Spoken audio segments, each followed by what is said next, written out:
Good afternoon. നമ്മള് research officer എക്സാമിനേഷന്റെ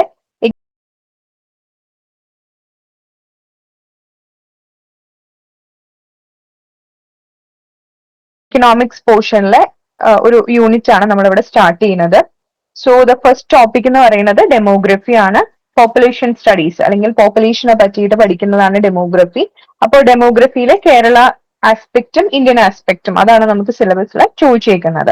so we will start with the demography in India. Demography is a scientific study of human population. Simple ആയിട്ട് പറഞ്ഞാൽ അത്രേ ഉള്ളൂ. നമ്മുടെ human പോപ്പുലേഷനെ പറ്റി പഠിക്കുന്നതിനെയാണ് നമ്മൾ ഡെമോഗ്രഫി എന്ന് പറയുക. അപ്പൊ ഇതിനകത്ത് നമ്മൾ പോപ്പുലേഷൻ എന്ന് പറയുമ്പോൾ എത്ര പേരുണ്ട് എന്ന് മാത്രമല്ല പഠിക്കുന്നത്, അതിന്റെ size, density, fertility, mortality, growth rate, age distribution, migration, vital statistics, birth rate, death rate എന്ന് പറയുന്ന കാര്യങ്ങൾ. ഇങ്ങനെ ഇതിനെല്ലാം കൂടെ പഠിക്കുന്ന integration of all these with social economic conditions, ഇതിനെല്ലാം കൂടെ ചേർത്ത് പഠിക്കുന്നതിനെയാണ് നമ്മൾ ഡെമോഗ്രഫി എന്ന് പറയുക. അപ്പോ പോപ്പുലേഷനെ പറ്റിയും അതിന്റെ ക്യാരക്ടറിസ്റ്റിക്സിനെ പറ്റിയിട്ടും പഠിക്കുന്നതാണ്. അപ്പൊ ഡെമോഗ്രഫി ഓഫ് ഇന്ത്യ എന്ന് പറഞ്ഞിട്ട് നമുക്ക് ടോപ്പിക്ക് തരുമ്പോ നമുക്ക് പോപ്പുലേഷൻ എത്രയാണെന്ന് മാത്രമല്ല പഠിക്കേണ്ടി വരുന്നത്, ഗ്രോത്ത് എന്താണ്, അത് കൂടാനുള്ള കാരണങ്ങൾ എന്താണ്, കുറയാനുള്ള കാരണങ്ങൾ എന്താണ്, ഇതെല്ലാം നമുക്ക് ഇതിനകത്ത് വരുന്നതാണ്. സോ ഹിസ്റ്ററി, നമ്മൾ ഇതിന്റെ പുറകോട്ട് പോയി കഴിഞ്ഞാൽ നമുക്ക് ഈ ഡെമോഗ്രഫിയിൽ നമ്മുടെ ഇന്ത്യൻ ആസ്പെക്ട് എടുക്കുമ്പോൾ നമ്മൾ എന്ന് തൊട്ടാണ് ഇതൊക്കെ കാൽക്കുലേറ്റ് ചെയ്യാൻ തുടങ്ങിയത് എന്നുള്ളൊരു ക്വസ്റ്റ്യൻ വരും. സോ ഏൻഷ്യൻ ഇന്ത്യയിൽ തന്നെ, അതായത് 300 BC തന്നെ നമുക്ക്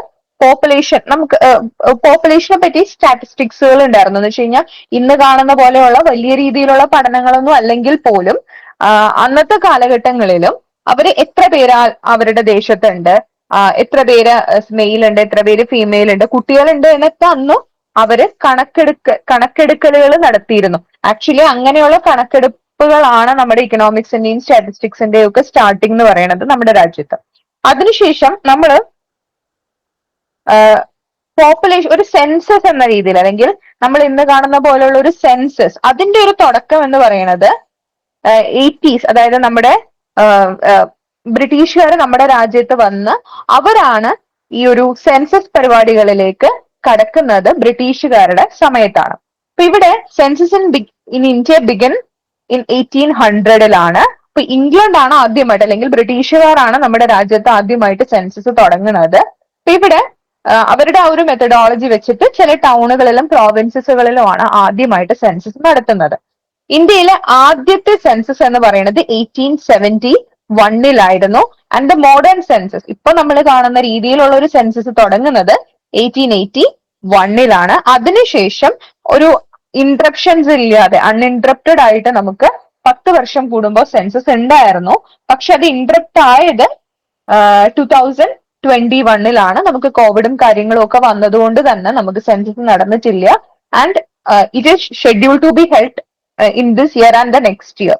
അങ്ങനെ നടത്താനാണ് ഇപ്പൊ ഗവൺമെന്റ് പദ്ധതി. 2026-27 കാലഘട്ടങ്ങളിലായിട്ട് നമ്മുടെ രാജ്യത്ത് സെൻസസ് നടക്കാൻ പോവുകയാണ്. അപ്പൊ നമ്മുടെ കയ്യിൽ ഇപ്പോ അവൈലബിൾ ആയിട്ടുള്ള ഡേറ്റ എന്ന് പറയുന്നത് 2011 സെൻസസ് ആണ്. അതിനുശേഷം ഇപ്പോ സാമ്പിൾ രജിസ്റ്റർ സിസ്റ്റം ഉണ്ട്. നമുക്ക് അതത് സംസ്ഥാന ഗവൺമെന്റുകളുടെ department of economics and statistics ഇറക്കുന്ന ഡേറ്റകളുണ്ട്. അതുപോലെ തന്നെ NSOയുടെ കുറച്ച് ഡേറ്റകളുണ്ട്. അങ്ങനെ പലതരത്തിലുള്ള ഡേറ്റകൾ, അല്ലെങ്കിൽ ഫാമിലി ബഡ്ജറ്റ് സർവേകൾ നടക്കുന്നുണ്ട്. അപ്പൊ ഇതിന്റെയൊക്കെ ഭാഗമായിട്ട് ഡേറ്റകളുണ്ട്. പക്ഷെ നമുക്ക് ഏറ്റവും നമ്മൾ എടുക്കുന്ന പലതും സെൻസസ് ഡേറ്റയാണ്. ഈ സെൻസസ് ഡേറ്റയിലും പലതും ഈ സാമ്പിൾ രജിസ്ട്രിയിലേക്ക് ഡേറ്റകൾ ഉണ്ട്. പക്ഷെ എങ്കിലും നമ്മൾ എപ്പോഴും സെൻസസ് ഡേറ്റയാണ് ഏറ്റവും ഒതന്റിക് ആയിട്ട് നമ്മൾ പറയുന്നതും നമ്മുടെ പോളിസികൾക്ക് വേണ്ടി ഉപയോഗിക്കുന്നതും എല്ലാം സെൻസസ് ഡേറ്റയാണ്. അപ്പൊ നമുക്ക് ഇപ്പൊ അവൈലബിൾ ആയിട്ടുള്ള ഡേറ്റ എന്ന് പറയുന്നത് 2011-ലെ സെൻസസ് ഡേറ്റയാണ്. Demography focuses readily on 3 observable human phenomena. 3 കാര്യങ്ങളാണ് ഡെമോഗ്രഫി ഫോക്കസ് ചെയ്യുന്നത്. That is changes in population size, പോപ്പുലേഷനിലുള്ള മാറ്റങ്ങള്, distribution of the population in the space, അതായത് ഒരു പെർട്ടിക്കുലർ ഏരിയയില് പോപ്പുലേഷൻ എങ്ങനെയാണ് ഡിസ്ട്രിബ്യൂട്ട് ചെയ്യപ്പെട്ടിരിക്കുന്നത്, ഭയങ്കര തിക്കനാണോ അല്ലെങ്കിൽ ഇങ്ങനെ മാറി മാറി കിടക്കുവാണോ, നമ്മൾ ആ ഡെൻസിറ്റി പറയത്തില്ലേ, അതാണ് പറയുന്നത്.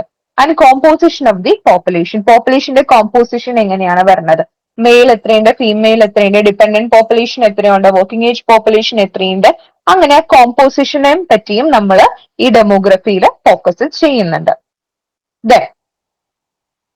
5 ഡെമോഗ്രഫിക് പ്രോസസ്സുകളാണ് നമ്മൾ ഈ ഒരു ഡെമോഗ്രഫിയിൽ നമ്മൾ പറയുക. They are fertility, mortality, marriage, migration and social mobility. ഇത്രയും കാര്യങ്ങളാണ് നമ്മൾ ഡെമോഗ്രഫിക് പ്രോസസ്സുകൾ എന്ന് പറയുന്നതിൽ പറയുന്ന 5 ഡെമോഗ്രഫിക് പ്രോസസ്സുകൾ എന്ന് പറയുന്നത് fertility, mortality, marriage, migration and the social mobility. ഇനി നമ്മൾ ഡെമോഗ്രഫി പറയുമ്പോൾ നമ്മൾ ഏറ്റവും ഇമ്പോർട്ടന്റ് ആയിട്ട് പറയുന്ന അല്ലെങ്കിൽ നമ്മൾ ഏറ്റവും ഇമ്പോർട്ടന്റ് ആയിട്ട് അറിഞ്ഞിരിക്കേണ്ട ഒരു കാര്യം എന്ന് പറയുന്നത് ഈ ഒരു ഡെമോഗ്രഫിക് സൈക്കിൾ ആണ്, അല്ലെങ്കിൽ ഡെമോഗ്രഫിക് തിയറി എന്ന് പറയും. നമ്മുടെ ആ ഒരു ഡെമോഗ്രഫി അല്ലെങ്കിൽ പോപ്പുലേഷന്റെ ആ ഒരു പാറ്റേൺ എങ്ങനെയാണ് എന്ന് പറയുന്ന ആ ഒരു സ്റ്റഡിയാണ് നമ്മൾ ഡെമോഗ്രഫിക് സൈക്കിൾ എന്ന് പറയുക, അല്ലെങ്കിൽ ഡെമോഗ്രഫിക് തിയറി എന്ന് പറയാം. അപ്പൊ ഇവിടെ നമുക്ക് പല സ്റ്റേജസ് നമുക്ക് കാണാനായിട്ട് പറ്റും ഇതിനകത്ത്. The first one is the high stationary, then early expanding, late expanding, low stationary and the declining one. അപ്പൊ ഇതാണ് നമ്മുടെ ആ ഒരു ഡെമോഗ്രഫിയുടെ സൈക്കിൾ എന്ന് പറയാൻ. ഡിക്ലൈനിങ് കഴിഞ്ഞിട്ട് it will come back to the high stationary state. അപ്പൊ ഇവിടെ ഒരു നേഷൻ ഈ ഒരു സൈക്കിളിൽ കൂടിയാണ്, 5 സ്റ്റേജസിൽ കൂടെയാണ് കടന്നു പോകും. ഏതൊരു രാജ്യം ചിലപ്പോ അതിപ്പോ ഫസ്റ്റ് സ്റ്റേജിലായിരിക്കും, പിന്നെ അത് സെക്കൻഡ് സ്റ്റേജിലായിരിക്കും, പക്ഷെ ഇങ്ങനെ ഒരു സ്റ്റേജ് ഉണ്ട്. അപ്പൊ ഇവിടെ നമ്മുടെ ഒരു പോപ്പുലേഷൻ ഹിസ്റ്ററി എടുത്ത് നോക്കിയാൽ തന്നെ നമുക്ക് കാണാനായിട്ട് പറ്റും എല്ലാ രാജ്യങ്ങളും ഈ ഒരു പ്രോസസ്സിലൂടെയാണ് കടന്നുപോയിക്കൊണ്ടിരിക്കുന്നത്. അപ്പൊ ഇവിടെ ആദ്യത്തെ ആ ഒരു സ്റ്റേറ്റ് ആണ് നമ്മൾ പറയുന്ന ഹൈ സ്റ്റേഷനറി. അപ്പൊ ആ ഹൈ സ്റ്റേഷനറി എന്താന്ന് നോക്കാം. ഹൈ സ്റ്റേഷനറി എന്ന് പറഞ്ഞു കഴിഞ്ഞാല് ബർത്ത് റേറ്റും ഹൈ ആയിരിക്കും, ഡെത്ത് റേറ്റും ഹൈ ആയിരിക്കും. Very high birth rate and very high death rate, രണ്ടും ഹൈ ആണ്. അപ്പൊ രണ്ടും ഹൈ ആകുമ്പോൾ അത് ക്യാൻസൽ ആവും. So the population remains stationary. ഈ ഒരു സ്റ്റേറ്റിനെയാണ് നമ്മൾ സ്റ്റേഷനറി സ്റ്റേറ്റ് എന്ന് പറയുക. എന്തുകൊണ്ട് ഹൈ ബർത്ത് റേറ്റ് എന്ന് പറയുമ്പോഴത്തേക്കും ഒരു പ്രീ ഇൻഡസ്ട്രിയൽ സൊസൈറ്റികളൊക്കെയാണ്, അവിടെ അങ്ങനെ ഒരു പോപ്പുലേഷൻ കൺട്രോൾ മെഷേഴ്സോ അങ്ങനെയുള്ള കാര്യങ്ങളോ ഒന്നും തന്നെ ഇല്ല. അതുകൊണ്ട് തന്നെ ബർത്ത് റേറ്റ് ഭയങ്കര കൂടുതലായിരിക്കും. ഡെത്ത് റേറ്റ് കൂടാനായിട്ടുള്ള കാരണം മോർട്ടാലിറ്റി, നമുക്ക് ഹെൽത്ത് കണ്ടീഷൻസിന് ഈ അസുഖങ്ങൾ വരുമ്പോൾ ചികിത്സിക്കാനുള്ള മെഡിക്കൽ ഫെസിലിറ്റീസ് ഒന്നും കാര്യമായിട്ട് ഉണ്ടാവില്ല. അതുപോലെ തന്നെ maternal mortality rate, infant mortality rate ഇതെല്ലാം കൂടുതലായിരിക്കും. ബർത്ത് റേറ്റ് ഉണ്ട്, അതോടൊപ്പം തന്നെ ഈ കുഞ്ഞുങ്ങൾ ഉണ്ടായി കഴിഞ്ഞു കഴിഞ്ഞാല് അവർക്ക് വേണ്ട അവർക്കൊരു ഹെൽത്തി ആയിട്ടുള്ള ഒരു ലിവിങ്ങിനുള്ളതൊന്നും ചിലപ്പോൾ ഉണ്ടാവണം എന്നില്ല. സോ ദാറ്റ് ചൈൽഡ് മോർട്ടാലിറ്റി റേറ്റും ഇൻഫന്റ് മോർട്ടാലിറ്റി റേറ്റും മെറ്റേണൽ മോർട്ടാലിറ്റി റേറ്റും അതുപോലെ തന്നെ പ്രായമായിട്ട് വരുന്നതും, ഇപ്പൊ ഒരു അധികം പ്രായമാവുന്നതിന് മുന്നേ തന്നെ ഇവർക്ക് വലിയ മെഡിക്കൽ ഫെസിലിറ്റീസ് ഒന്നും ഇല്ലാത്തതുകൊണ്ട് മരണവും ഉണ്ടാവും. അതുകൊണ്ട് തന്നെ ആ ഒരു പീരീഡ് എന്ന് പറയുന്നത് നമുക്കൊരു പ്രീ ഇൻഡസ്ട്രിയൽ സൊസൈറ്റികളാണ്, ഹൈലി ഡെവലപ്ഡ് അല്ല, പുവർ ആയിട്ടുള്ള പോവേർട്ടി റിഡൻ ആയിട്ടുള്ള രാജ്യങ്ങളാണ്. അതുകൊണ്ട് തന്നെ അവിടെ എപ്പോഴും ബർത്ത് റേറ്റും കൂടുതലായിരിക്കും, ഡെത്ത് റേറ്റും. ഇപ്പോ പോവേർട്ടി കൂടുതലായിട്ടുള്ള രാജ്യങ്ങളിൽ പോപ്പുലേഷൻ കൂടുതലായിരിക്കും. കാരണം അവർ ചിന്തിക്കുന്നത് എപ്പോഴും കുട്ടികൾ ഉണ്ടെങ്കിൽ അവർ ഏൺ ചെയ്ത് വന്നാൽ that will be good for the family, so that the birth rate will be ഹൈയോ. അതുകൊണ്ട് തന്നെ ഈ ബർത്ത് റേറ്റും കൂടുതലാണ്, at the same time death റേറ്റും കൂടുതലാണ്. അപ്പൊ ഇത് ക്യാൻസൽ ഔട്ട് ആയി പോവുകയും പോപ്പുലേഷൻ സ്റ്റേഷനറി ആയിട്ട് നിൽക്കുകയും ചെയ്യും. ഈ ഒരു സ്റ്റേറ്റിനെയാണ് നമ്മൾ ഫസ്റ്റ് സ്റ്റേജ് എന്ന് പറയുക, അല്ലെങ്കിൽ ഹൈ സ്റ്റേഷനറി സ്റ്റേജ് എന്ന് പറയുക. അപ്പൊ ഇന്ത്യ 1920 വരെ ഇന്ത്യ ഈ ഒരു സ്റ്റേജിലായിരുന്നു, ദാറ്റ് ഇസ് ഹൈ സ്റ്റേഷനറി എന്ന് പറയുന്ന ഒരു സ്റ്റേജിലായിരുന്നു നമ്മുടെ രാജ്യം ഉണ്ടായിരുന്നത്.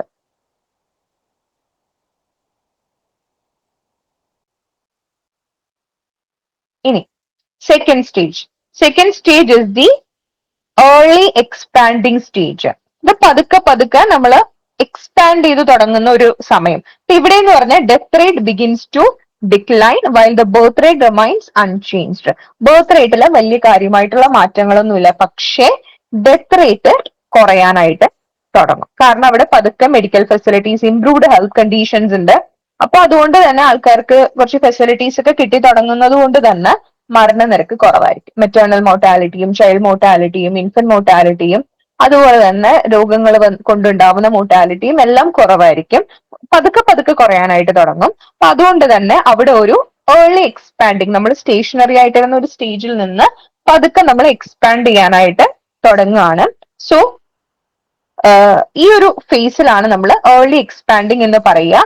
നമ്മുടെ many countries, south Asian African countries എല്ലാം ഇപ്പോ ഈ ഒരു സ്റ്റേറ്റിലാണ്. കാരണം അവർ പതുക്കെ പ്രീ ഇൻഡസ്ട്രിയൽ ഇതിൽ നിന്നൊക്കെ മാറിയിട്ട് ഈ ഒരു സ്റ്റേജിലേക്ക് മിക്കവാറും ഉള്ള ഡെവലപ്പിംഗ് നേഷൻസ് എല്ലാം തന്നെ ഈ ഒരു സ്റ്റേജിലായിരിക്കും ഉണ്ടാവുക.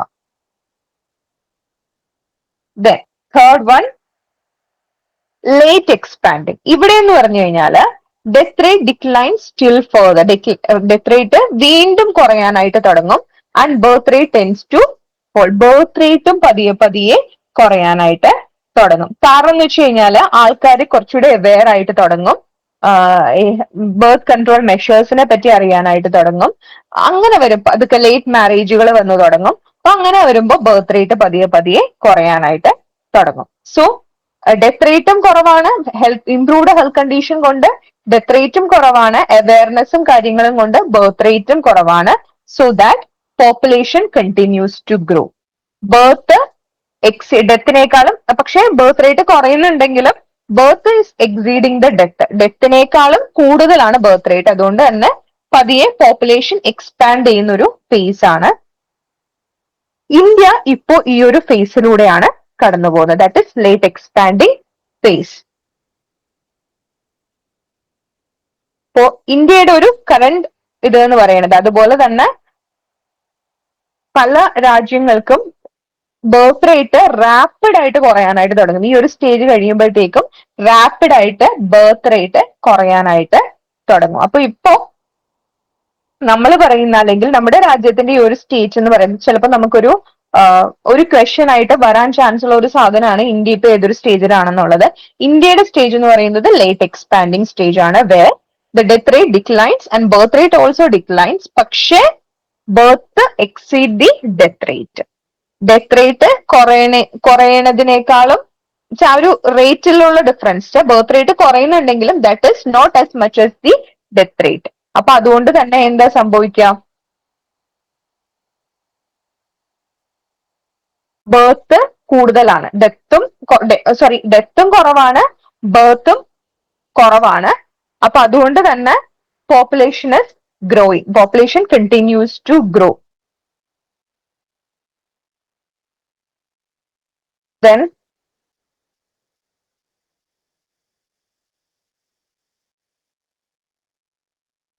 ഇവിടെ 1951 to 1981 പോയി ആ ഒരു സമയം എടുത്തു കഴിഞ്ഞാല് നമ്മുടെ പോപ്പുലേഷൻ ഭയങ്കരമായിട്ട് ഇൻക്രീസ് ആയൊരു സമയമാണ്. അൺപ്രസിഡന്റഡ് ഗ്രോത്ത് റേറ്റ് ആണ് നമ്മൾ കണ്ടത്. ആക്സലറേറ്റഡ് ഡെവലപ്മെന്റൽ ആക്ടിവിറ്റീസും അതുപോലെ തന്നെ ഹെൽത്ത് ഫെസിലിറ്റീസിൽ ഇംപ്രൂവ്മെന്റും ഒക്കെ കൊണ്ടിട്ട് പോപ്പുലേഷൻ ഭയങ്കരമായിട്ട് ഒരു കൂടിയ ഒരു സമയമാണ്.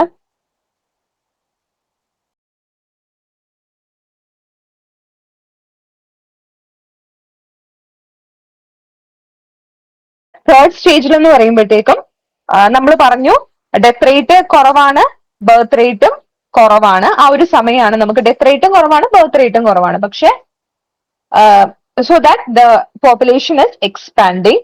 ഇവിടെ മിക്കവാറും ഉള്ള ഡെവലപ്പിംഗ് രാജ്യങ്ങളെല്ലാം ഈ ഒരു സ്റ്റേറ്റിൽ കൂടെ കടന്നുപോയതാണ്. ഇന്ത്യ ഇപ്പോൾ കറന്റ്ലി ഈ ഒരു സ്റ്റേജിലാണ് നിൽക്കുന്നത്. ആൻഡ് നമ്മുടെ പോപ്പുലേഷൻ 1951 to 81 ഒക്കെ നോക്കിക്കഴിഞ്ഞാൽ ഒരു 30 വർഷം കൊണ്ട് തന്നെ നമ്മുടെ പോപ്പുലേഷനിൽ വളരെയധികം, അല്ലെങ്കിൽ ഒരു 361 മില്യൺ എന്നുള്ളത് 683 മില്യൺ ആയിട്ട് കൂടിയിട്ട് ഒരു സമയമാണ്. സോ ഇതിന് കാരണം എന്ന് വെച്ച് കഴിഞ്ഞാൽ ഡെവലപ്മെന്റൽ ആക്ടിവിറ്റീസിൽ വന്ന മാറ്റങ്ങളും അതുപോലെ തന്നെ ഹെൽത്ത് ഫെസിലിറ്റീസിൽ വന്ന ഇംപ്രൂവ്മെന്റും അതുപോലെ ആളുകളുടെ ലിവിങ് കണ്ടീഷൻസിലും ഒരുപാട് മാറ്റങ്ങൾ വന്നു. നമുക്കിപ്പോ ആക്സസ് ഉണ്ട്, ഹെൽത്ത് കെയർ ആക്സസ്. ഇപ്പൊ പുവർ ആണെങ്കിൽ പോലും ഒരു ഗവൺമെന്റിന്റെ സംവിധാനങ്ങളുണ്ട്, അതിൽ നമുക്ക് ആക്സസിബിലിറ്റി ഭയങ്കര കൂടുതലാണ്. അപ്പൊ അതുകൊണ്ട് തന്നെ നമ്മുടെ ഈ ഹെൽത്തില് നല്ല രീതിയിലുള്ള ഇംപ്രൂവ്മെന്റ് വന്നു തുടങ്ങിയിട്ടുണ്ട്. ഇംപ്രൂവ്മെന്റ് വരികയും അത് പോപ്പുലേഷനെ പോസിറ്റീവായിട്ട് ഇൻഫ്ലുവൻസ് ചെയ്യുകയും ചെയ്തിട്ടുണ്ട്. അതാണ് നമ്മുടെ തേർഡ് സ്റ്റേജ് എന്ന് പറയാം. And the fourth stage is characterized by low birth and low death rate with the result that population becomes stationary. ഇത് ബർത്ത് റേറ്റും കുറവാണ്, ഡെത്ത് റേറ്റും കുറവാണ്. അപ്പൊ ഇവിടെ ബർത്തും ഇല്ല, ഡെത്തും ഇല്ല. അപ്പൊ അങ്ങനെ വരുമ്പോൾ രണ്ടും കുറവാണ്. So that the population becomes stationary. അപ്പോ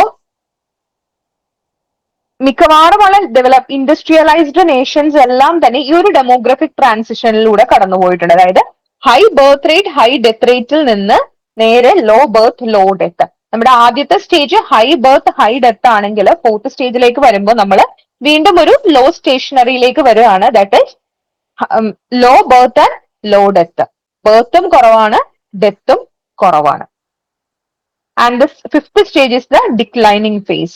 Population begins to decline because birth rate is lower than the death rate. ഡെത്തിനേക്കാളും കുറവാണ്, ഡെത്ത് റേറ്റിനേക്കാളും കുറവാണ് ബർത്ത് റേറ്റ്. ഇപ്പൊ ഒരു 10 പേര് മരിച്ചു കഴിഞ്ഞാൽ 2 പേർക്കേ ജനിക്കുള്ളൂ, അല്ലെങ്കിൽ ആ ഒരു അപ്പൊ എന്ത് സംഭവിക്കുകയാണ്?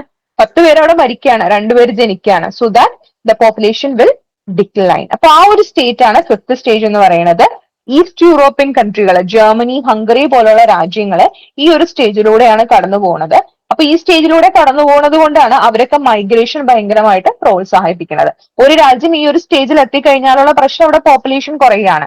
സോ ദാറ്റ് ഹ്യൂമൻ റിസോഴ്സ് കുറയും. So they will attract other people from other countries. ഇപ്പൊ ചൈന ഭാവിയിൽ ഈ ഒരു സ്റ്റേജിലേക്ക് പോകുന്നതുകൊണ്ടാണ് അവരിപ്പോ ഒരിടയ്ക്ക് അവർ ആ ഒരു ഹൈ പോപ്പുലേഷൻ എക്സ്പ്ലോഷൻ ഫേസ് ചെയ്തത് കൊണ്ടാണ് വൺ ചൈൽഡ് നോമിലേക്കൊക്കെ പോയത്. ഇപ്പൊ പതിയെ അവര് നേരെ തിരിഞ്ഞു, പോളിസി കംപ്ലീറ്റ് ആയിട്ട് നേരെ ഉൾട്ടയായി. അവരിപ്പോ ബർത്ത് എന്താ ഇൻക്രീസ് ചെയ്യാനുള്ള മെഷേഴ്സ് അവരത് പ്രോത്സാഹിപ്പിക്കുക ചെയ്യണേ, കാരണം അവർക്ക് പോപ്പുലേഷൻ വേണം. അപ്പൊ ആ ഒരു സ്റ്റേജിലേക്ക് പതുക്കെ നമ്മള് ഏതൊരു രാജ്യവും പോകും. അപ്പൊ ഈ എല്ലാ സ്റ്റേജിലൂടെയും എല്ലാ രാജ്യങ്ങളും കടന്നു. അപ്പൊ ഒരു അണ്ടർ ഡെവലപ്ഡ് നേഷൻ ആയിരുന്ന ഒരു രാജ്യം പതുക്കെ ഈ ഒരു സ്റ്റേജുകളിലൂടെയൊക്കെ തന്നെ കടന്നു പോകും. അപ്പൊ അതിനനുസരിച്ച് പോളിസി മാറ്റങ്ങൾ ഉണ്ടാവും. ഒരു കാലഘട്ടത്തില് പോപ്പുലേഷൻ കൺട്രോൾ ചെയ്യാനായിട്ട് പോളിസികൾ ഉണ്ടാക്കുമ്പോൾ മറ്റൊരു കാലം വരുമ്പോഴത്തേക്കും മറ്റൊരു സ്റ്റേജിൽ നമ്മൾ എത്തുമ്പോൾ പോപ്പുലേഷൻ കൂട്ടാനുള്ള മെഷേഴ്സിലേക്കായിരിക്കും ഗവൺമെന്റുകൾ മാറിപ്പോകുന്നത്. So these are the stages of demographic transition. ഇപ്പൊ നമ്മുടെ രാജ്യം ഏത് സ്റ്റേജിലാണ് എന്ന് ചോദിച്ചു കഴിഞ്ഞാൽ നമ്മുടെ രാജ്യം തേർഡ് സ്റ്റേജിലാണ് നമ്മൾ ഉള്ളത്. That is the late expanding phase where birth rate is declining and death rate is low but population is still growing. നേരത്തേനേക്കാളും സ്ലോവർ ആണ്, പക്ഷെ പോപ്പുലേഷൻ ഇസ് ഗ്രോയിങ്. അപ്പൊ ഈ ഒരു സ്റ്റേജിലാണ്. അപ്പൊ ഈ ഒരു സമയത്ത് നമുക്ക് എഡ്യൂക്കേഷണൽ ഇംപ്രൂവ്മെന്റ് ഉണ്ട്, ഹെൽത്തിൽ ഇംപ്രൂവ്മെന്റ് ഉണ്ട്, ഫാമിലി പ്ലാനിങ് നടക്കുന്നുണ്ട്, ഓർഗനൈസേഷൻ ഉണ്ട്, വിമൻ എംപവർമെന്റ് ഉണ്ട്. ഇതെല്ലാം കൂടെ ഉള്ള ഒരു പീരീഡ് ആണ് ഈ ഒരു തേർഡ് സ്റ്റേജ് എന്ന് പറയുന്നത്. അപ്പൊ നമ്മളിവിടെ മെൻഷൻ ചെയ്യാതെ പോയ ഒരു കാര്യം, ഈ ഒരു 5 സ്റ്റേജസ് ആരാണ് പ്രപ്പോസ് ചെയ്തതെന്നുള്ളതാണ്. It was first proposed by Warren Thompson in 1929. He was an American demographer. ആളാണ് ഈ ഒരു കോൺസെപ്റ്റ് 1929 പ്രപ്പോസ് ചെയ്തത്. Demographic indicators. ഇപ്പൊ നമ്മൾ ഡെമോഗ്രാഫിക് ഇൻഡിക്കേറ്റേഴ്സ് എടുത്തു കഴിഞ്ഞാൽ it is divided into 2 parts. They are population statistics and the vital statistics.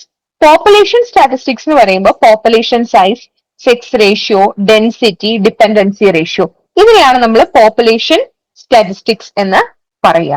Vital statistics എന്ന് പറഞ്ഞു കഴിഞ്ഞാൽ അതിൽ വരുന്നതാണ് birth rate, death rate, natural growth rate, life expectancy at birth, mortality and fertility rate. ഇതൊക്കെയാണ് നമ്മുടെ vital statistics. So this demographic indicators എന്ന് പറയുന്ന ആ ഇൻഡിക്കേറ്റേഴ്സിനെ നമുക്ക് രണ്ടായിട്ട് തിരിക്കാം. പോപ്പുലേഷൻ സ്റ്റാറ്റിസ്റ്റിക്സ് എന്നും വൈറ്റൽ സ്റ്റാറ്റിസ്റ്റിക്സ് എന്നും. അപ്പൊ ഇതില് പോപ്പുലേഷൻ സ്റ്റാറ്റിസ്റ്റിക്സിൽ വരുന്നതാണ് പോപ്പുലേഷൻ സൈസും സെക്സ് റേഷ്യോ ഒക്കെ. വൈറ്റൽ സ്റ്റാറ്റിസ്റ്റിക്സിലാണ് വരുന്നത് ബർത്ത് റേറ്റ് ഒക്കെ. അപ്പൊ ഇവിടെ പോപ്പുലേഷൻ സ്റ്റാറ്റിസ്റ്റിക്സിൽ നമ്മൾ പറയുന്നത് ആ ഒരു സൈസ് ഡിസ്ട്രിബ്യൂഷൻ, ഇതിനെ പറ്റിയിട്ടാണ് നമ്മൾ പറയുക. പോപ്പുലേഷന്റെ സൈസ് എത്രത്തോളം ഉണ്ട്, അതിന്റെ കോമ്പോസിഷൻ എന്താണ്, ഡിസ്ട്രിബ്യൂഷൻ എന്താണ്, ചേഞ്ചസ് എന്തൊക്കെയാണ്, പോപ്പുലേഷനിൽ വരുന്ന ചേഞ്ചുകൾ, അതായത് എന്താ യൂത്ത് ആണോ കൂടുതൽ, വർക്കിംഗ് ഏജ് ആണോ, ഡിപ്പെൻഡന്റ് ആണോ, ആ ഒരു ചേഞ്ചും അതിന്റെ കോമ്പോസിഷനും അതിന്റെ സൈസും ഒക്കെയാണ് നമ്മൾ പോപ്പുലേഷൻ സ്റ്റാറ്റിസ്റ്റിക്സിൽ പറയുന്നത്. അതേസമയം നമ്മൾ വൈറ്റൽ സ്റ്റാറ്റിസ്റ്റിക്സിൽ പറയുന്നത് ബർത്ത്, ഡെത്ത്, ഇത് ഈവൻസ് ആണ്, ലൈഫ് ഈവൻസിനെ പറ്റിയിട്ടാണ് പറയുന്നത്. Birth rate, death rate, natural growth rate. അപ്പൊ ഇവിടെ നമ്മൾ പോപ്പുലേഷൻ ഗ്രോത്ത് അങ്ങനെയുള്ള കാര്യങ്ങൾ, ഈ ഒരു വൈറ്റൽ സ്റ്റാറ്റിസ്റ്റിക്സ് ആണ് പോളിസികൾക്കൊക്കെ പലപ്പോഴും ഉപയോഗിക്കപ്പെടുന്നത്. ഈ ഒരു വൈറ്റൽ സ്റ്റാറ്റിസ്റ്റിക്സ് ആണ്. ഈ population size, India is the second most populous country in the world with a population of 1.21 billion according to the census of 2011. India is the 7th largest country in the world in terms of land area with only about 2.4% of land. അതായത് നമ്മുടെ total ലോകത്തിന്റെ 2.4% land area നമ്മുടെ രാജ്യത്തുള്ളൂ. പക്ഷേ ലോകത്തിന്റെ പോപ്പുലേഷന്റെ 17.5% നമ്മുടെ രാജ്യത്താണ്. It is a second populous country and we are expected to be the first. അടുത്ത census വരുമ്പോ നമ്മൾ most obviously we will be the first. ഇപ്പൊ തന്നെ നമ്മുടെ അൺഒഫീഷ്യൽ റെക്കോർഡുകൾ പ്രകാരം നമ്മൾ ക്രോസ് ചെയ്തിട്ടുണ്ട്. പക്ഷെ നമുക്ക് ഒഫീഷ്യൽ സ്റ്റാറ്റിസ്റ്റിക്സ് വരുമ്പോഴാണ് അത് പറയാൻ പറ്റുള്ളൂ. അപ്പൊ അടുത്ത ഒഫീഷ്യൽ സ്റ്റാറ്റിസ്റ്റിക്സ് വരുമ്പോഴത്തേക്കും V will be the first in terms of population. 1921 ശേഷം ഇന്ത്യയുടെ പോപ്പുലേഷൻ ഭയങ്കരമായിട്ട് കൂടിക്കൊണ്ടിരിക്കുകയാണ്. So that this year 1921 is called the big divide. അതിന് പറയാനായിട്ട് കാരണം 1921 the only time India's population has decreased. ഒരേ ഒരു സമയം മാത്രമേ ഉള്ളൂ, ഒരേ ഒരു സെൻസസിലാണ് ഇന്ത്യയുടെ പോപ്പുലേഷൻ വളരെ നേരിയ ഒരു ശതമാനം കുറഞ്ഞൊരു സമയമാണ്. ആ കുറഞ്ഞതിൽ നിന്ന് പിന്നെ നമ്മൾ കണ്ടത് എന്താണ്? ഒരു ബൂമാണ്, അല്ലെങ്കിൽ ഒരു പോപ്പുലേഷൻ എക്സ്പ്ലോഷൻ ആണ്. അപ്പൊ അതുകൊണ്ടാണ് നമ്മൾ ഇതിനെ ഒരു ബിഗ് ഡിവൈഡ് എന്ന് പറയാം. ഇവിടെ കൂടിക്കൊണ്ടിരുന്ന ഒരു പോപ്പുലേഷൻ ആദ്യമായിട്ട് കുറഞ്ഞത് ഈ ഒരു 1921 കുറഞ്ഞതിന് ശേഷം what happen? It again increased. അപ്പോ ഈ ഒരു സമയത്തിനെ നമ്മൾ പറയുന്നതാണ് ബിഗ് ഡിവൈഡ് എന്ന് പറയുന്നത്. 1921 പറയാനായിട്ടുള്ള കാരണം ഇന്ത്യയുടെ പോപ്പുലേഷൻ കുറച്ചു കുറഞ്ഞ് വളരെ ഒരു മൈന്യൂട്ട് ആയിട്ടുള്ള ഒരു കുറവ് വന്ന ഒരേ ഒരു സമയം എന്ന് പറയുന്നത് ഈ ഒരു 1921 ആയിരുന്നു. അതിനുള്ള കാരണം അന്ന് ഭയങ്കരമായിട്ട് ഫ്ലൂ ഒക്കെ ഉണ്ടായിട്ട് ഡെത്ത് ഒക്കെ ഭയങ്കര കൂടിയ ഒരു സമയമാണ്. അതുകൊണ്ടിട്ടാണ് അങ്ങനെ ഒരു പോപ്പുലേഷനിൽ കുറവ് അല്ലെങ്കിൽ അങ്ങനെ ഒരു ബിഗ് ഡിവൈഡ് ഉണ്ടാവാനായിട്ടുള്ള ഒരു കാരണം. 1918 നമ്മൾ ഈ കോവിഡ് വന്ന സമയത്ത് പറയുമല്ലോ, 1900 നമ്മൾ ഇങ്ങനെ ഒരു ഫീസ് ഉണ്ടായിരുന്നു എന്ന്. അന്നൊരു ഫ്ലൂ ആണ് നമുക്ക് ഉണ്ടായിരുന്നത്, ഒരു ഇൻഫ്ലുവൻസ പാൻഡമിക് ഉണ്ടായിരുന്നു. അത് ഒരുപാട് പേര് മരിക്കാനായിട്ട് കാരണം ഉണ്ടായിട്ടുണ്ട്. പിന്നെ ഫെമൻസ് ഉണ്ട്, എപ്പിഡമിക്സുകൾ ഉണ്ട്, ഹെൽത്ത് കെയർ സിസ്റ്റംസ് ഭയങ്കര പൂറാണ്. അന്നൊക്കെ ഒരു അസുഖം വന്നാൽ മരിക്കുന്നത് ഉറപ്പാണ്. ആ ഒരു സമയമാണ്. പിന്നെ വേൾഡ് വാറിന്റെ ഇമ്പാക്ട് ഉണ്ട്. അപ്പൊ അതൊക്കെ കൊണ്ട് തന്നെ ഈ ഒരു 1921 നമ്മുടെ പോപ്പുലേഷൻ കുറഞ്ഞൊരു സമയമാണ്. പക്ഷെ അതിനുശേഷം നമുക്ക് അങ്ങനെ ഒരു പീരീഡ് ഉണ്ടായിട്ടില്ല. And that's why this year is known as the Big Divide. And India's population is currently increasing at the rate of 16 million each year. So it is estimated that population will increase to 1.4 billion till 2026. 2026 ആകുമ്പോഴത്തേക്കും നമ്മൾ China മറികടക്കുകയും നമ്മൾ India will be the top, അല്ലെങ്കിൽ India ആയിരിക്കും പോപ്പുലേഷന്റെ കാര്യത്തിൽ ഒന്നാമത് ആകാനായിട്ട് പോകുന്നത് by 2026, അതായത് ഈ വർഷം. പക്ഷെ നമ്മുടെ പുതിയ സെൻസസ് വരുമ്പോഴത്തേക്ക് അല്ലെങ്കിൽ 26-27 ആയിരിക്കും എന്യൂമറേഷൻ എല്ലാം കഴിഞ്ഞ് പുതിയ റിപ്പോർട്ട് വരാം. അപ്പോഴേക്കും നമുക്ക് ഈ ഒരു സ്റ്റാറ്റിസ്റ്റിക്സിലൊക്കെ നല്ല രീതിയിലുള്ള മാറ്റം ഉണ്ടാവും. കാരണം സാധാരണ 10 വർഷം വരുന്ന സ്റ്റാറ്റിസ്റ്റിക്സ് ഇപ്പോ 2021 വരേണ്ടതായിരുന്നു. അപ്പൊ 10 വർഷം ആവും. ഇപ്പൊ വീണ്ടും 5 വർഷം വീണ്ടും കഴിഞ്ഞു. ഇപ്പൊ ഒരു 15 വർഷത്തെ മാറ്റം നമുക്ക് ഇനി വരുന്ന ഒരു ഡേറ്റയിൽ കാണാനായിട്ട് പറ്റും. Sex ratio. Sex ratio means the number of females per 1000 male. 1000 മെയിൽസിന് എത്ര ഫീമെയിൽസ്, അതാണ് നമ്മൾ സെക്സ് റേഷ്യോ എന്നുകൊണ്ട് ഉദ്ദേശിക്കുന്നത്. പോപ്പുലേഷൻ സ്റ്റഡീസിൽ അതിന്റെ കോമ്പോസിഷൻ പഠിക്കുന്നതിൽ ഏറ്റവും ഇമ്പോർട്ടന്റ് ആയിട്ടുള്ള ഒരു കാര്യമാണ് ഈ ഒരു സെക്സ് റേഷ്യോ എന്ന് പറയുന്നത്. And it is affected by differentials in mortality conditions of male and female, sex selective migration, sex ratio at birth, അങ്ങനെ പല കാരണങ്ങൾ കൊണ്ട് ഇതിൽ മാറ്റങ്ങൾ വരുന്നുണ്ട്. അപ്പൊ ഇവിടെ നമ്മുടെ രാജ്യത്തിലെ സെക്സ് റേഷ്യോ എടുത്തു കഴിഞ്ഞാൽ നമ്മുടേത് ലോ ആണ്. So what are the reasons? Reasons എന്ന് പറയുമ്പോൾ strong male child preference and consequent gender inequality. നമ്മുടെ രാജ്യത്ത് ഇപ്പൊ കുറച്ച് മാറ്റങ്ങൾ വരുന്നുണ്ടെങ്കിൽ പോലും മിക്കപ്പോഴും ഒരു മെജോറിറ്റി എപ്പോഴും പ്രിഫർ ചെയ്യുന്നത് മെയിലിനെയാണ്. മെയിൽ ചൈൽഡ് ഒരു പ്രിഫറൻസ് നമ്മുടെ രാജ്യത്ത് നിലവിലുണ്ട്. അപ്പൊ അതുകൊണ്ട് തന്നെ ഇതൊരു ജെൻഡർ ഇൻഇക്വാലിറ്റിയിലേക്കാണ് നയിക്കുന്നത്. So that is one of the reasons for the low sex ratio. Neglect of a girl child. Girl ചൈൽഡിനെ ഒരു തരത്തിലും പരിഗണിക്കപ്പെടാത്തൊരു സമൂഹം ഉണ്ട്. ഫീമെയിൽ ഇൻഫന്റിസൈഡ് ഭയങ്കര ആയിട്ടുണ്ട്. പെൺകുഞ്ഞുങ്ങളെ കൊല്ലുന്നവരുണ്ട്. അതുപോലെ ഫീമെയിൽ ഫീറ്റീസൈഡും ഉണ്ട്. അതുകൊണ്ടാണ് നമ്മളിപ്പോ സെക്സ് ഡിറ്റർമിനേഷൻ പ്രിവെന്റ് ചെയ്തേക്കുന്നത്, അല്ലെങ്കിൽ അത് നിയമപരമായിട്ട് നിരോധിച്ചിരിക്കുന്നത് അതുകൊണ്ടാണ്. കാരണം ഫീമെയിൽ ആണ് എന്ന് ഫീറ്റിസൈഡ് ഫീമെയിൽ ആണ് എന്ന് അറിയുമ്പോഴത്തേക്കും കുട്ടിയെ ഫീച്ചസ് ഫീമെയിൽ ആണെന്ന് അറിയുമ്പോൾ കുട്ടിയെ കൊന്നു കളയുന്ന ഒരു പ്രവണത നമ്മുടെ നാട്ടിലുണ്ടായിരുന്നു. നമ്മുടെ നാട്ടിൽ പ്രത്യേകിച്ച് നോർത്ത് ഇന്ത്യൻ സ്റ്റേറ്റുകളിലൊക്കെ ഉണ്ടായിരുന്നു. അപ്പൊ അത് പ്രിവെന്റ് ചെയ്യാൻ വേണ്ടിയിട്ടാണ് ആ ഒരു സിസ്റ്റം തന്നെ നിർത്തലാക്കിയത്. സോ ഫീമെയിൽ ഫീറ്റിസൈഡും ഈ ലോ സെക്സ് റേഷ്യോയ്ക്ക് ഒരു കാരണമാണ്. And maternal mortality rate is also higher in India. അപ്പൊ അമ്മമാര് മരിക്കുകയാണ്. So that means the female population is declining. Male bias in population enumeration. Even നമ്മുടെ രാജ്യത്തിന്റെ ഒരു പ്രത്യേകതയാണ്, നമ്മൾ ഇവിടെ പലപ്പോഴും ഒരു ഹൗസ് ഹോൾഡിലേക്ക് ഒരു എന്യൂമറേറ്റർ പോകുമ്പോൾ അവിടെ മെയിൽ ആയിരിക്കും ഡോമിനന്റ് ആയിട്ട് നിൽക്കുക. ഇയാള് വീട്ടിലുള്ള ഫീമെയിൽസിന്റെ നമ്പർ കൊടുക്കണം എന്നില്ല. ഇത് നമുക്ക് ചിലപ്പോൾ നമ്മളിത് കേൾക്കുമ്പോൾ ഇതൊക്കെ നടക്കുമെന്ന് തോന്നാം, പക്ഷെ പലപ്പോഴും നോർത്ത് ഇന്ത്യൻ സ്റ്റേറ്റുകളിലൊക്കെ നടക്കുന്ന കാര്യങ്ങളാണ്. ഈവൻ എന്യൂമറേറ്റർ പോലും ഒരു ബയസ്ഡ് ആയിരിക്കും. ആള് ചിലപ്പോ ഫീമെയിൽസിന്റെ നമ്പർ എടുക്കണം എന്നില്ല, മെയിലിന്റെ നമ്പർ മാത്രം എടുത്തിട്ട് പോരുന്ന എന്യൂമറേറ്റേഴ്സ് ഉണ്ട്. അപ്പോ അല്ലെങ്കിൽ ഫീമെയിൽ ഇപ്പൊ വീട്ടിലുള്ള ഫീമെയിൽസ് അല്ലെങ്കിൽ ആള് പുറത്തു പോയേക്കാണെങ്കിൽ ചിലപ്പോൾ ആ വീട്ടിലുള്ള ആളെ നമ്പറെ കൊടുക്കണം എന്ന് നിർബന്ധമില്ല. അങ്ങനെയൊക്കെ പലപ്പോഴും നമ്മുടെ ഫീമെയിൽ പോപ്പുലേഷന്റെ നമ്പറെ പലപ്പോഴും കിട്ടാതെ പോരാറുണ്ട്. അതും ഒരു റീസൺ ആണ് ലോ സെക്സ് റേഷ്യോയ്ക്ക്, that male bias in population enumeration. So these are the reasons for low sex ratio. Then sex ratio at birth. നമ്മള് സെക്സ് സെലക്ടിവിറ്റി അറ്റ് ബർത്ത്, അതായത് നമ്മുടെ sex ratio at birth can be affected by the sex selectivity at birth. അപ്പൊ ഇവിടെ sex ratio at birth for India for 2011 2011 നമ്മുടെ sex ratio at birth calculate ചെയ്തേക്കുന്നത് it is 878 per 1000 മെയിൽസിനാണ്. അതായത് 1000 മെയിൽസിന് 878 females ആണ് നമ്മുടെ നാട്ടിലുള്ളത്. That means that sex ratio is very lesser and it varies from 871 in rural areas to 891 in urban areas. ഇതിൽ ഏറ്റവും പ്രത്യേകതയുള്ള ഒരു കാര്യം എന്ന് പറയുന്നത്, ഒരേ ഒരു സ്റ്റേറ്റ് ഈ ഒരു സെക്സ് റേഷ്യോ ഇന്ത്യയുടേനേക്കാളും കൂടുതൽ നിൽക്കുന്ന ഒരേ ഒരു സ്റ്റേറ്റ്, അല്ലെങ്കിൽ ഫീമെയിൽസ് ഔട്ട്വേ മെയിൽസ് എന്ന് പറയുന്ന ഒരേ ഒരു സ്റ്റേറ്റ് കേരളം മാത്രമാണ്. where 1048 is the female is the number of females per 1000 males. Sex ratio ഏറ്റവും ഹയർ ഉള്ള ഒരേ ഒരു സ്ഥലം കേരളം മാത്രമാണ്. And it is 877 in Haryana.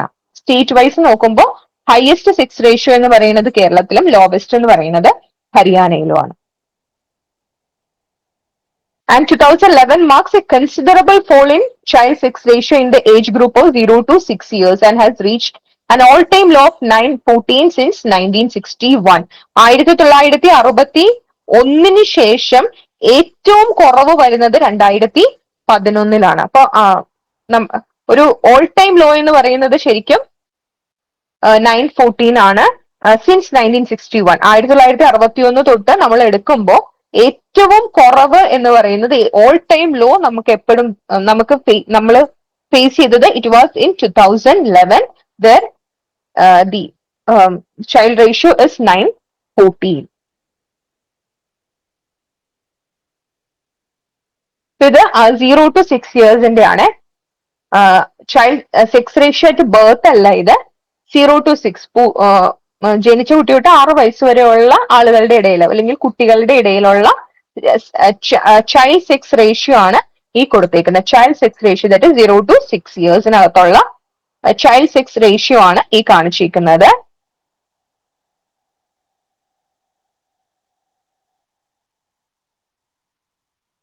ഇവിടെ നമുക്ക് ക്ലിയർ ആയിട്ട് മനസ്സിലാവും ദർ ഇസ് എ മിസ്മാച്ച്, അല്ലെങ്കിൽ ദർ ഇസ് ഒരു priorities given to the male child. Male ചൈൽഡിന് ഒരു പ്രിയോറിറ്റി കൊടുക്കുന്നുണ്ട്. That itself shows a gender inequality in India. അതുകൊണ്ടാണ് ജെൻഡർ ബഡ്ജറ്റിങ്ങും അല്ലെങ്കിൽ ജെൻഡർ സ്പെസിഫിക് പോളിസികളും ഒക്കെ വരുന്നത് ഈ ഒരു റീസൺ കൊണ്ടിട്ടാണ്. ഇവിടെ ഇങ്ങനെ ഈ ഒരു സെക്സ് റേഷ്യോയിലുള്ള മിസ്മാച്ചും അല്ലെങ്കിൽ ഈ ഒരു ലോയൊക്കെ കാരണമാണ് ഗവൺമെന്റ് ബേട്ടി ബച്ചാവോ ബേട്ടി പഠാവോ എന്നുള്ള ഒരു സ്കീമൊക്കെ തുടങ്ങിയത്.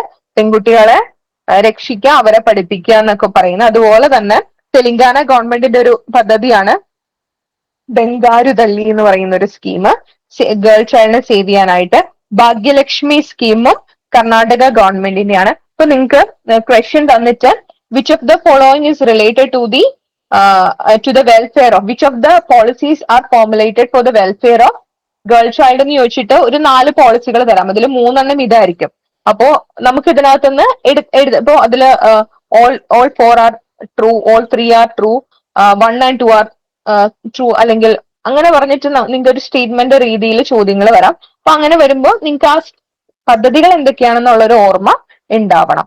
ബെട്ടി ബച്ചാവോ, ബംഗരുദലി, ഭാഗ്യലക്ഷ്മി, അതുപോലെ തന്നെ സുകന്യ സമൃദ്ധി യോജന പെൺകുഞ്ഞുങ്ങൾക്ക് വേണ്ടി മാത്രമുള്ളതാണ്. ഇതെല്ലാം ഗേൾ ചൈൽഡിന് വേണ്ടിയിട്ട് ഗവൺമെന്റ് തുടങ്ങിയിരിക്കുന്ന പദ്ധതികളാണ്.